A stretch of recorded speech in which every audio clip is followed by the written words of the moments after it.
আসসালামু আলাইকুম। প্রিয় দর্শক, অন্য মঞ্চের আলাপচারিতায় আপনাদেরকে আমন্ত্রণ জানাচ্ছি। আলোচনার জন্য আমন্ত্রিত অতিথি হয়ে আজ আমাদের সঙ্গে আছেন বিশিষ্ট সাংবাদিক, সিনিয়র সাংবাদিক জনাব আরশাদ মাহমুদ। আরশাদ ভাই, আপনাকে স্বাগত জানাচ্ছি। আশা করি আপনি আমাকে শুনতে পাচ্ছেন। আপনাকে ধন্যবাদ। আমি শুনতে পাচ্ছি, আশা করি আপনিও আমাকে শুনতে পাচ্ছেন। জি। আরশাদ ভাই, আপনি দীর্ঘদিনের আপনার সাংবাদিকতার অভিজ্ঞতা, দেশের সাংবাদিকতা করেছেন, দেশের বাইরে সাংবাদিকতা করেছেন। আচ্ছা, এমন কি কোনো নিয়ম আছে নাকি যে সাংবাদিক কি প্রশ্ন করবেন এবং সেই প্রশ্নের কারণে তার মানে তার তার চাকরি চলে যাবে অথবা চাকরি থাকবে অথবা প্রমোশন হবে?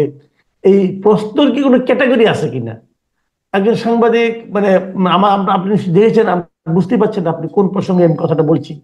কদিন আগে আমাদের একজন উপদেষ্টার প্রেস কনফারেন্সে তিনজন সাংবাদিক একটা প্রশ্ন করেছিলেন, যে প্রশ্নটা হয়তো একটু মানে অনেকের কাছে খারাপ ঠেকেছে। বলেছে, এই সময়ে এই প্রশ্ন কেন, অথবা এই প্রশ্ন করার মাধ্যমে তারা কি ফ্যাসিবাদের প্রতি এক ধরনের আনুকূল্য প্রদর্শন করছে কিনা, এই ধরনের কিছু কথাবার্তা হচ্ছে।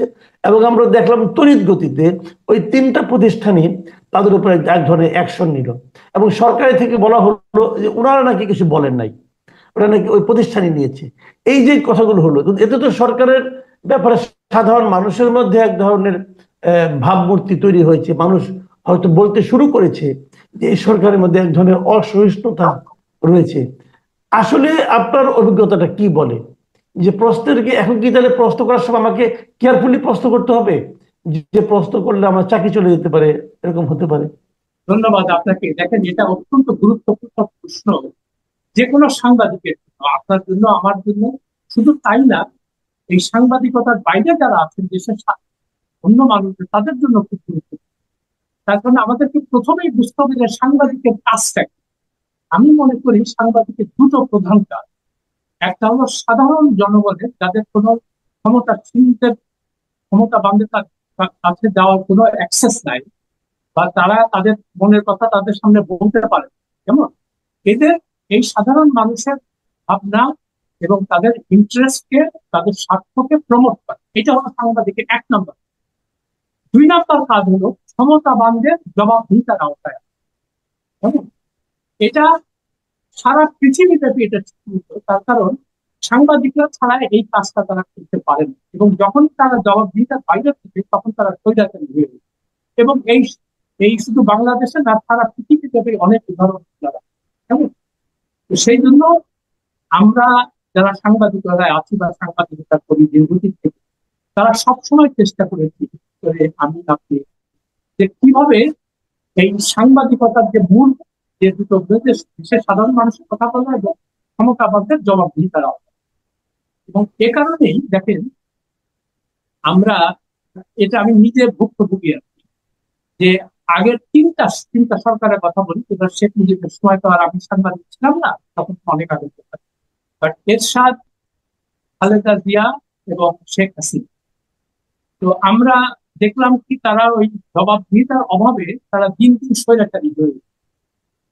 এবং ওই সাংবাদিকদের মধ্যেই একটা দল তৈরি হয় যারা এদেরকে শোষণ করে বা এদের কাছ থেকে সুযোগ সুবিধা দেওয়ার চেষ্টা করে। এতে তারা আরো বেপরোয়া হয়ে, এই জন্য কারো না কারো এই কাজটা করতে হবে, তাদেরকে জবাবদিহিতার আওতায় আনতে হবে। তো ইদানিং কালে, মানে খুব মাত্র সপ্তাহখানেক আগে আমরা যে একটা ঘটনা দেখলাম, যে উপদেষ্টা মোস্তফা ফারুকীকে প্রশ্ন করার জন্য একজন, উনি আহ, খুব বিরক্ত হয়ে গেছেন এবং এটা নিয়ে অনেক কথা বলেন। তারপরে আমরা দেখলাম টিভির সংবাদ প্রচার বন্ধ হয়েছে এবং এটি বাংলার একজনের চাকরি দিল। স্বাভাবিকভাবে প্রশ্ন হলো যে আমরা কি আবার সেই স্বৈর শাসনের মধ্যে ফিরে গেলাম কি? এখন সরকার থেকে বলছে যে আমরা এটা করি, খুব ভালো কথা, আপনারা করেন নাই। কিন্তু টিভি কর্তৃপক্ষ বলছে যে আমরা, আমাদের উপরে হুমকি আসছিল যে এদেরকে যদি মানে শায়েস্তা না করা হয় তাহলে আমরা তোমাদের টিভি স্টেশন আমরা আক্রমণ করি।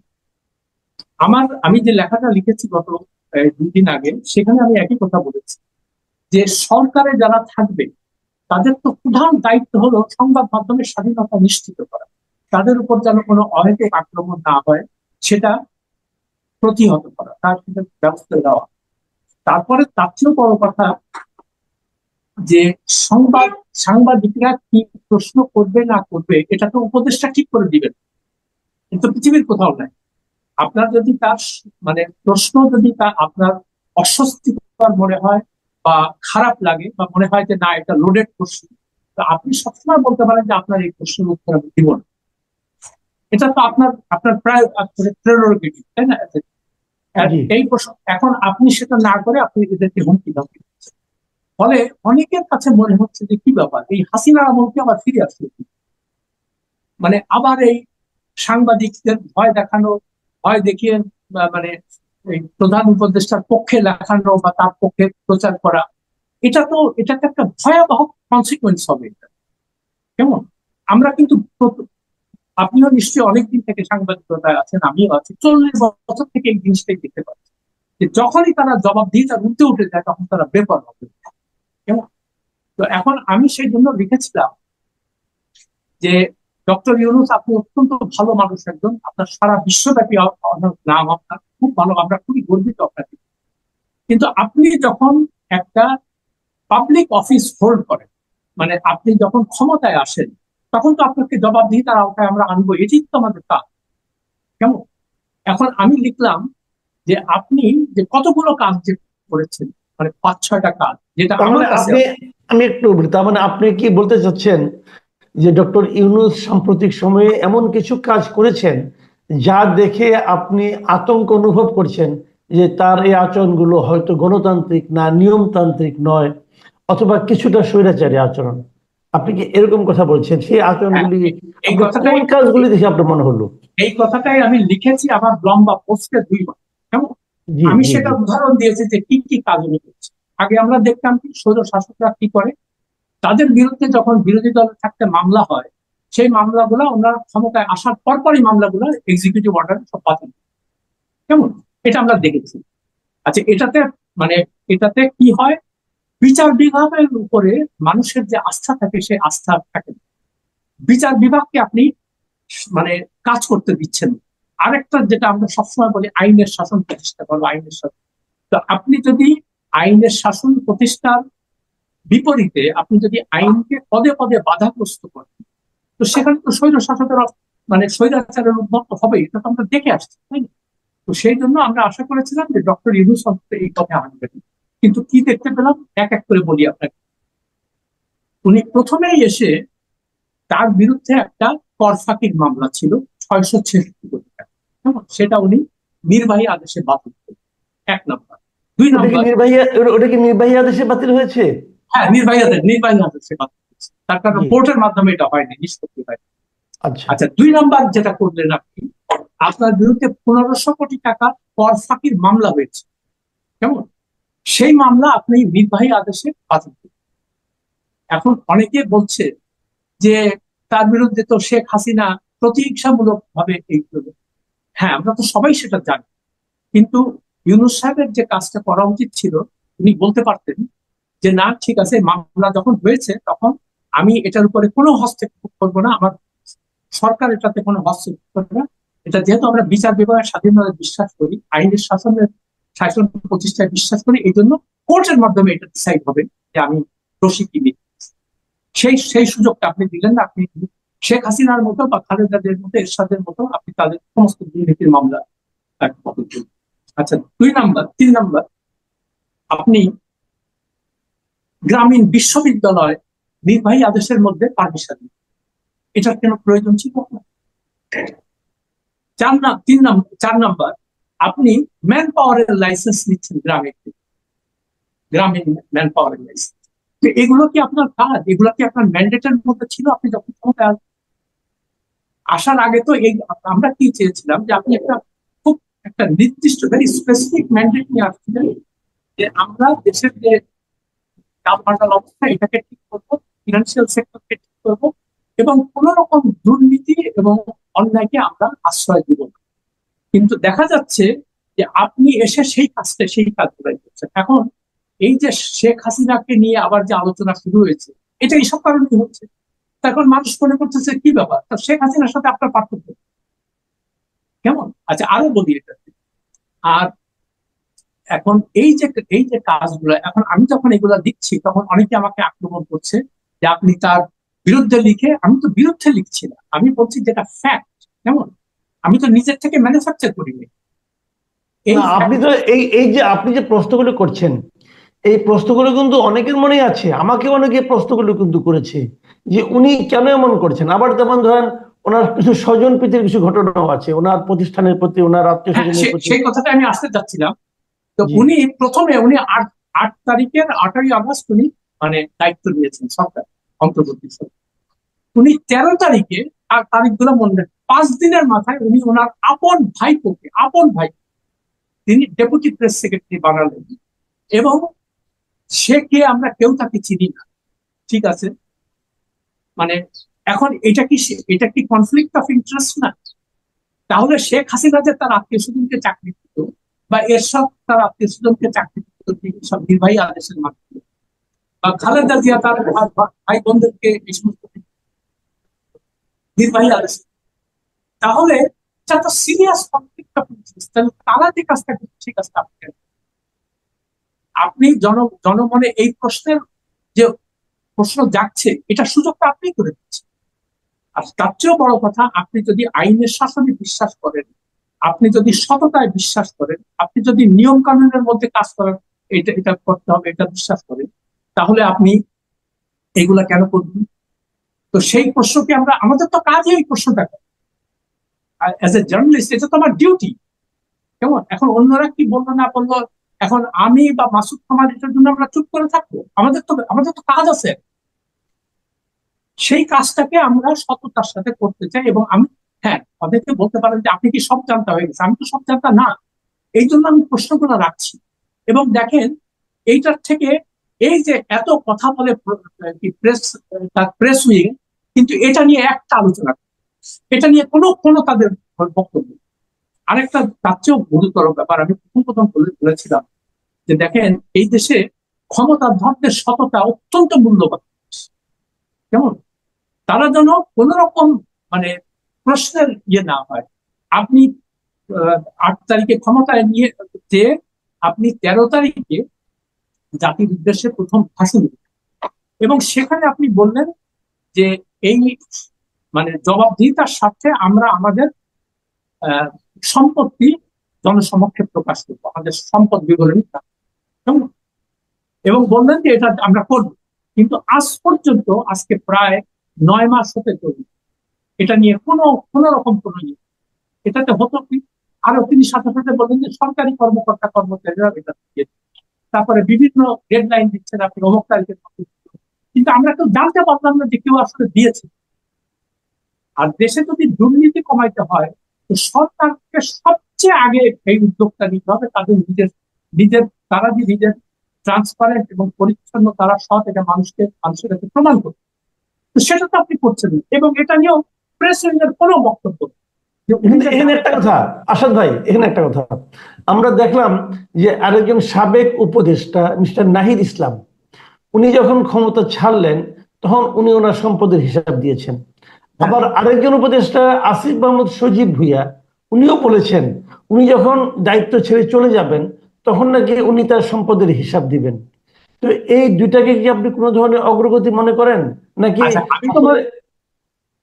আমি জি মনে করি বলেন। একটা ভালো উদ্যোগ। কেমন, এটা ভালো উদ্যোগ, কিন্তু প্রশ্ন থেকে যায় কে কে দিয়েছে। আপনাকে বলি যে তাদের ইয়ে মতো দিয়েছে ফজল কবির খান, উপদেষ্টা।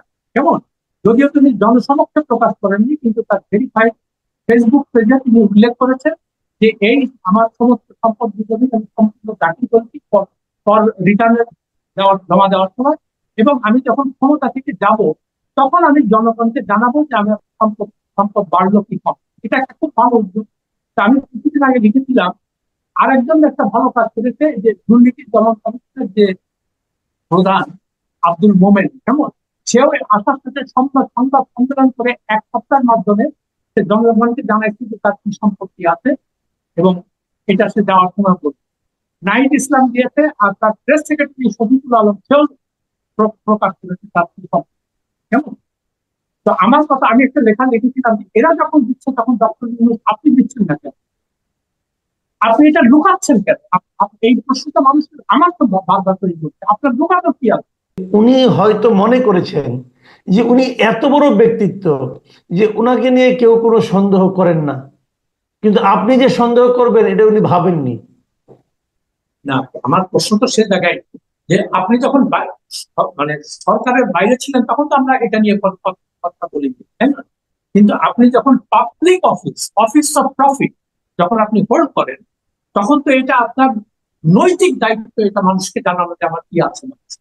তো যাই হোক, যে কথাটা বলার জন্য এটা বলছিলাম যে আমাদের সাংবাদিকদের কাজ হলো প্রশ্ন করা।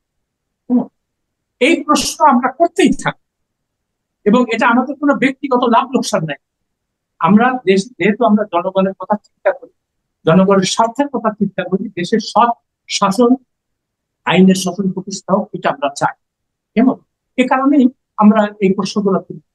এবং ডক্টর ইউনূস, আমার কষ্ট লাগে কি জানেন, যে আমি প্রথম যখন উনি ইয়ে দেন, আমি তিনটা প্রশ্ন যে কেন উনি ওনার মতো লোক আমাদের সৌভাগ্য যে দেশের দায়িত্ব নিয়েছেন, এবং উনি দরকার হলে 5 বছর জেলে এই সমস্ত মেস যেটা আছে ক্রিয়েট করছে, অনাচার, অত্যাচার, অবিচার, এগুলাকে। হ্যাঁ, কিন্তু দেখেন এই যে তার যে এই যে কাজগুলা দিবাইয়া দেশে এক একটা পর একটা, ওই হাসিনা খালেদার সাথে কাজ করলেন, স্বাভাবিকভাবে মানুষের মনে প্রশ্ন দেখা দিচ্ছে যে কি ব্যাপার, আপনি তো এইসব কাজের জন্য আসেন নাই, এটা তো আপনার ম্যান্ডেট ছিল। আর আপনি 2 দিন পর পর বিদেশ চলে যাচ্ছেন, 2 দিন পর পর আপনি বিদেশ চলে যাচ্ছেন। আর কোথায় কোথায় যাচ্ছে দেখেন, মানে যেটা একমাত্র বাইলেটারাল ভিত্তিক পদ্ধতি যেটা হয়েছে সেটা হলো চায়নার সাথে, ঠিক আছে, আমরা সেটা নিয়ে। আর আপনি যে এতগুলো লোকজন নিয়ে যাচ্ছেন বারবার, কেমন? এটা তো সরকারের, ট্যাক্স পেয়ারের টাকা, এটা তো একটা জবাবদিহিতা থাকবে। কেমন? আপনি প্রকাশ করছেন, আমি বারবার করে লিখছি একটা কথা, যে আপনারা, আপনি কত লোক নিয়ে গেছেন এবং এটার পিছনে কত টাকা খরচ হয়েছে আপনি জনসমাজকে জানান, সেটা আপনি বলছেন। কেমন? স্বাভাবিকভাবে মনে হচ্ছে যে কি ব্যাপার, আগের সরকার প্রধানদের মধ্যে একই থাকে। তারপরে আপনি বিদেশে চলে যান। আর একটা অদ্ভুত ব্যাপার লক্ষ্য করেন, তিনি গেলেন কাতার। কেমন? কাতারে যাও কি একটা আসনা সামিট নাকি একটা, জীবনে কোনোদিন নাম শুনি, তো আমি দেখতেছিলাম যে আচ্ছা ওখানে কারা আসছে, কোন রাষ্ট্রপ্রধান যায় না, মানে তাদের দিয়ে ছাড়া। হ্যাঁ, আচ্ছা তারা আসছে কোথাকার ব্রিটিশ অ্যাক্টর। তারপরে উনি দেখা করছেন তার সাথে, আমিরের মার সাথে। অথচ এখানে উনি যাওয়ার আগে বললো যে আমিরের সঙ্গে ওনার অ্যাপয়েন্টমেন্ট ঠিক হচ্ছে, ওনার আমিরের সাথে দেখা হবে। কেমন? সেটা হলো না। কেন হলো না, এটার কোনো জব। এখন বলতেছে প্রধানমন্ত্রীর সাথে দেখা, প্রধানমন্ত্রীর আমির তো এক জিনিস। তো এটা তো আমাদেরকে প্রশ্ন। তারপরে হঠাৎ উনি কাতারে যে শুনলেন যে ইয়ে মারা গেছে, ঠিক বলে, ওই পোপ মারা গেছে। হ্যাঁ, ওনার হঠাৎ করে মনে হলো যে পোপ মারা গেছে, যাই একটু রোম থেকে ঘুরে আসি। মানে এটা কোনো শিডিউল ছিল না, কোনো প্রোগ্রাম, কিচ্ছু না। উনি হঠাৎ করে সেখানে কেন গেলেন, কি তার পারপাস? আর বাংলাদেশ তো ক্যাথলিক প্রধান দেশ, বাট উনি নিজেও ক্যাথলিক প্রিস্ট না, ওনাকে যাইতে হবে কেন? আর এই সবকিছুর পিছনে তো সরকারের, মানে ট্যাক্স পেয়ারের টাকা খরচ হচ্ছে, এটা তো আপনি নিজের পয়সায় যান, তাই না? তো আমাদেরকে তো এই প্রশ্নগুলো করতে হবে। তো এখন কথা একটা ভুল, মানে বক্তব্যে বারবার করে যেটা ফিরে আসছে, আমি ডক্টর ইউনূসের মানে বিপক্ষের লোক। আমি চাচ্ছি যে আপনি জবাবদিহিতার আওতায় আসেন। আপনি আপনি যে আইনের ঊর্ধ্বে না, সেটা আপনাকে প্রমাণ করতে। এখন অনেকে লিখছে উনি নোবেল বিজয়ী, এটা সেটা, ওনাকে এই সমস্ত প্রশ্ন। আমার কথা হচ্ছে, তাহলে আপনারা আইন, এই দেশের আইন ঠিক করেন যে নোবেল পাইলে তার জন্য কোনো আইন প্রযোজ্য হবে না, তাকে আইনের আওতায় আসতে হবে। As long as you hold the office of profit, আপনি যখন পাবলিক অফিস হোল্ড করবেন, তখন এইটা আমাদের সাংবাদিকদের নৈতিক দায়িত্ব এই প্রশ্নটা, এবং সেটাই আমরা করে দিচ্ছি। জনাব আশরাফ মাহমুদ, আমি তাহলে এখন শেষ প্রশ্নটা করছি। আপনি জানেন এর মধ্যে বাংলাদেশের রাজনীতিতে একটা বিষয় খুব আলোচিত হচ্ছে, সেটা হলো রাখাইন রাজ্যে মানবিক করিডোর দেওয়া। আরেকটা বিষয় হলো যে স্টারলিংকের সঙ্গে আমাদের যে চুক্তি, স্টারলিংক যে আমাদের এখানে আসছে এবং তার টাওয়ারটা স্টারলিংক বসাচ্ছে পার্বত্য অঞ্চলে। তো এটা নিয়ে অনেকে অনেক কথা বলছে।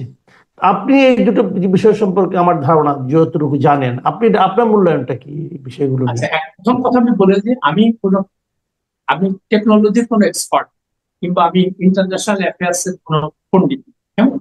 কিন্তু সাধারণভাবে যে সাংবাদিক হিসেবে আমার মনে যে প্রশ্নগুলো আসছে সেটাই আমি আপনার সাথে share করব। প্রথম কথা হলো, স্টারলিংক আমরা জানি যে আমেরিকার ইলন মাস্কের প্রতিষ্ঠান, এবং খুব জোরে সোরে বলা হচ্ছে যে এখানে ইন্টারনেট যেন কেউ বন্ধ না করতে পারে সেটার ব্যবস্থা। তো আমি এটা নিয়ে একটু গবেষণা করলাম স্টারলিংক সম্পর্কে। একটা জিনিস দেখতে পেলাম যে এটার কস্ট অনেক বেশি। কেমন? তো এখন গ্রামের মানুষের অনেকের ব্রডব্যান্ডের সুবিধা নাই, তারা হয়তো লাভবান হবে, কিন্তু গ্রামের কয়টা মানুষের সামর্থ্য আছে এটাকে ইয়ে করা? আর দ্বিতীয় প্রশ্ন, যেটা সবচেয়ে বড় প্রশ্ন, এটা আপনি কার সঙ্গে আলোচনা করবেন? এটা তো ওপেন টেন্ডারের মাধ্যমে হওয়া উচিত, তাই না? আচ্ছা, এবং এখানে লোকাল লোকাল যে পার্টনারটা, তার নাম কি, তা তো আমরা এখনো পর্যন্ত জানি নাই। কেমন? তো এই তো আপনার নৈতিক দায়িত্ব হচ্ছে এগুলো পরিষ্কার করা, এবং এই ধরনের মেজর ডিসিশন নেওয়ার আগে একটা খোলামেলা আলোচনা হওয়া দরকার। আপনি তো এক্সিকিউটিভ অর্ডারে এগুলো করতে পারেন না, এবং এটা আপনার ম্যান্ডেটের মধ্যে। আর 2 নম্বর, মানবিক করিডোর যেটা, হঠাৎ করে শুনলাম পররাষ্ট্র উপদেষ্টা তৌহিদ হোসেন বলতেছে যে আমরা নীতিগত সিদ্ধান্ত নিয়েছে যে জাতিসংঘকে আমরা এই এই করিডোরটা দিব। আর প্রথম কথা হলো যে আলোচনা নাই, হঠাৎ মানে কোনো কিছু হঠাৎ করে আপনি এই সিদ্ধান্ত কেন কেন নিন? এটা তো আপনার ম্যান্ডেটের মধ্যে, এবং এটার সঙ্গে একটা অনেক বড় ধরনের মানে মানে অনেক কিছু জড়িত। কেমন? জাতিসংঘ এখানে চাচ্ছে এটা, জাতিসংঘ মানে কি? জাতিসংঘ হলো মোটামুটি মানে ওই যে 5টা যে সিকিউরিটি কাউন্সিলের ভেটো পাওয়ারধারী, তাদের মানে তারা তাদের স্বার্থ রক্ষা করাই হলো এদের দায়িত্ব। এরা হলো international civil servant. Civil servant যে চরিত্র হয় সারা পৃথিবীতে এদেরও তাই, সুবিধা হোক, বুঝছেন? সুবিধা টুবিধা নেবে, ভালো বেতন ভাতা খাবে, বিভিন্ন জায়গায় ঘুরবে। আর জাতিসংঘের কি ক্ষমতা আছে আপনি বলেন? জাতিসংঘের কথা কেউ শুনে? এই যে গাজায় যে করিডোর দিতে পারছে না, আর ওই উল্টা ইসরায়েল সেটাকে মানে ওদের যে সঙ্গে যে আনরা বলে আর কি, সেটাকে তার কার্যকলাপ বন্ধ করছে। হ্যাঁ, তো আপনি জাতিসংঘ ওইসব যেখানে একটা ভয়াবহ মানবিক পরিস্থিতি, মানে গণহত্যা চলছে, সেখানে আপনি কিছু করতে পারবেন? এখানে এসে আপনি রোহিঙ্গাদের জায়গা দাও, রোহিঙ্গাদের জায়গা দাও। আরে বাবা, রোহিঙ্গাদের জায়গা দাও, সেটা কি, সরি, আরাকান ওদের করিডোর দাও। এটা এটা নির্বাহী আদেশে এই সমস্ত এইসব খোলার সিদ্ধান্ত আপনি কেন নেন? এটা তো একটা জাতীয় পর্যায়ে আলোচনা হতে হবে, যার মধ্যে অনেক রকমের প্রোজ এন্ড কনস আছে, সেগুলো ডিসকাশন দিতে হবে। অ্যাজ আই সেড, আমি প্রথমেই যেটা বললাম, আমি তো কোনো এক্সপার্ট, কিন্তু আমার মনে এই প্রশ্নগুলো আসছে, এবং আমি জি মনে করি এই প্রশ্নগুলো সবার আমাদের করা উচিত। এবং ডক্টর জি ইউনূসকে কথা মনে রাখতে হবে যে আপনি আইনের ঊর্ধ্বে না,